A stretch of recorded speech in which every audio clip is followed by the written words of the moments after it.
This is a Sports Catastrophe production. Hey there, how there, ho there. It's Jeff Cutter Diamond. Welcome you to another Sports Catastrophe birthday boy. And the birthday for today, November 28th, is an Australian basketball icon. There's not too many Australian basketball legends coming out of Australia. Patty Mills is one, and Andrew Gaze another. But this guy brought Australian basketball to the forefront. He even was picked number one in the NBA draft. He was an all NBA third team person in 2010 and actually won an NBA title with the Golden State Warriors. He did play college basketball for a few years and declared for the NBA draft and was picked first overall. He's been bouncing around. He's even been to Australia for a few years. He's cornerstone of the Australian national team, paving the way for an entire generation of Australian players in the NBA and revitalizing the Australian National Basketball League. His name is Andrew Bogut. He's now 38 years old today. So Andrew Bogut was born in Melbourne, Australia. And as usual in Australia, he played Australian rules football. In fact, his parents actually came from Croatia to Australia. But anyway, when he played basketball, he patterned his basketball game after Tony Kukoc, who was Croatian too, and who spent time in the 90s as a Bull. He actually was cut from a Australian state representation team, and then with the help of a former basketball player in Yugoslavia, he helped emerge. He would play in the Southeast Australian Basketball League for a little bit, and was actually named the MVP of the under-19s when they won the title. He did pretty good for himself. So he went over to college and played for Utah, not really known for their college basketball promise, although in 97 they went all the way to the Final Four, and, they have Keith Van Horn. Anyway, Bogut would average 12.5 points a game as a freshman and was named second team All Mountain West Conference. As a sophomore, he helped Utah get to the Mountain West Conference Championship, which got them in the NCAA tournament and got them all the way to the Sweet 16, which was pretty good. He got 26 double-doubles, meaning 10 points or 10 rebounds. Well, for him, anyway. He led the Mountain West Conference in scoring and rebounding. And he scored 1,000 points in his career. He was actually named ESPN.com's National Player of the Year. It was named Naismith College Player of the Year, which was pretty amazing for him. He was a college player. And Utah retired as number 4. So the 2005 NBA draft happened, and the Milwaukee Bucks had the first pick. Milwaukee had struggled a little bit. In a draft class that saw Darren Williams go 3rd to Utah and Chris Paul go 4th to the New Orleans Hornets, and Toronto getting Charlie Villanueva and hearing Stephen A. Smith, I think that was him, yelled that Toronto made some dumb moves by taking Villanueva instead of like Sean May or Danny Granger. I thought Danny Granger was going to be a Raptor, but he wasn't. Villanueva surprised a lot of people with his job. But anyway, Bogut was picked first overall, becoming the first Australian being drafted number 1 overall, and being the second player from the University of Utah with Bill McGill, the number 1 pick in 1962. Being named number 1 overall. He took 3rd in NBA Rookie of the Year and played all 80 games for the Bucks. Unfortunately, the second season was cut short because he sprained his left foot and missed some time. Bogut would do okay, but unfortunately, major injuries would hurt him by 2010. Bogut had a chance to score on a fast break attempt, but Amari Stoudemire of the Suns made contact with him, and Bogut lost his balance and fell at an awkward angle. He actually landed with all his weight on top of his wrist, and his arm twisted as he landed. So he had lots of hand problems and all that. So anyway, Bogut had a breakout season and all that, but he came back and did okay. So when the NBA went on lockout in 2011, he actually chose to stay in Australia and play for the 2012 season in Australia. He chose the Sydney Kings, but he had insurance problems to cover the cost and all that.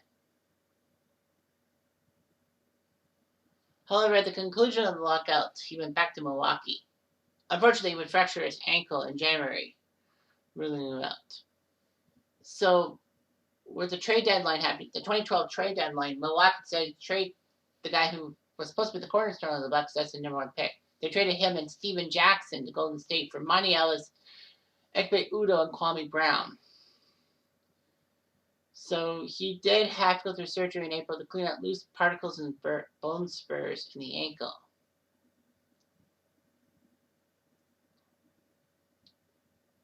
So he did all that. Unfortunately, you would have to have a lot more treatment and a lot higher up microfracture.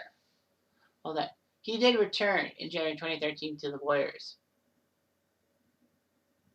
And he put up 21 rebounds in Game 6 against in Game 6 of the 2013 first round playoffs, becoming the first Warriors player since Larry Smith in 1987 to do so. Bogut would still sign a 3-year contract extension with the Warriors and did well, but injuries would kind of hurt him in a sense. Bogut was part of the Warriors team in 2015 that won the NBA Finals. So he did well. Bogut, at the end of the 2015 season, decided to change his diet and remove all processed sugars. And he had improved athleticism of losing 20 pounds. And, he did what he could. Bogut, unfortunately, would have a knee injury during Game 5 of the NBA Finals, which led Golden State downhill a bit. Not to mention Draymond Green's stupid suspension, which he picked up in Game 4, for the Game 5. And the Warriors choked their 3-1 series lead.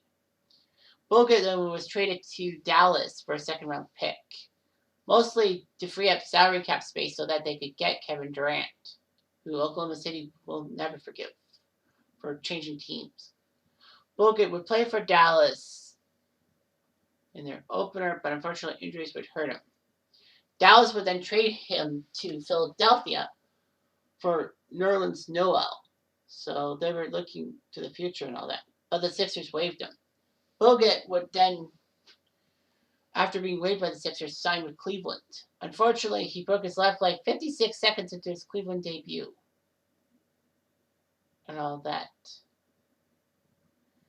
The Cavs would waive him, knowing that they wouldn't have him.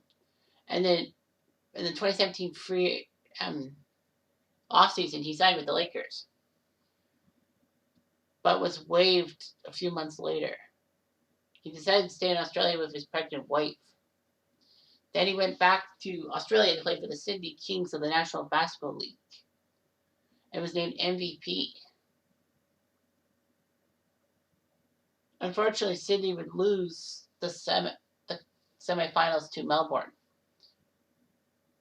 The Australian season ended in February 2019, and in March, Golden State signed him to a contract for the remainder of that season. And as a Golden State Warrior, he helped the team get to the NBA Finals in 2019. He played a bigger part in it because of all the injuries. But my beloved Toronto Raptors won the title over Golden State. You can't beat that. Anyway, Bogut would rejoin the Sydney Kings for the 2020 season and help them win first place.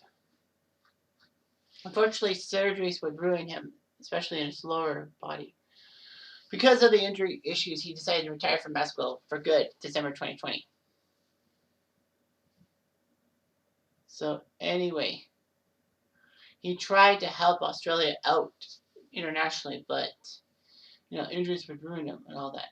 Although he did get Australia in 4th place in 2016 at the Olympics, which tied their best mark ever.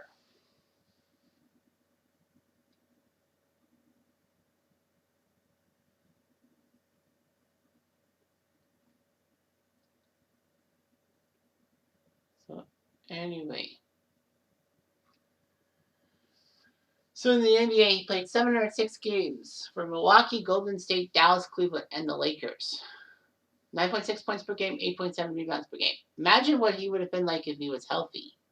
He only went to the playoffs once with the Milwaukee Bucks in 2006, and then was part of their teams in 13, 15, 16, and 19. Well, 15 getting to the finals and winning the title, and 16 and 19 losing championships. So Andrew Bogut was a decent player, but unfortunately for him, injuries would just take a toll on him, and you can't beat that. Anyway, I'm Jeff Diamond. I do.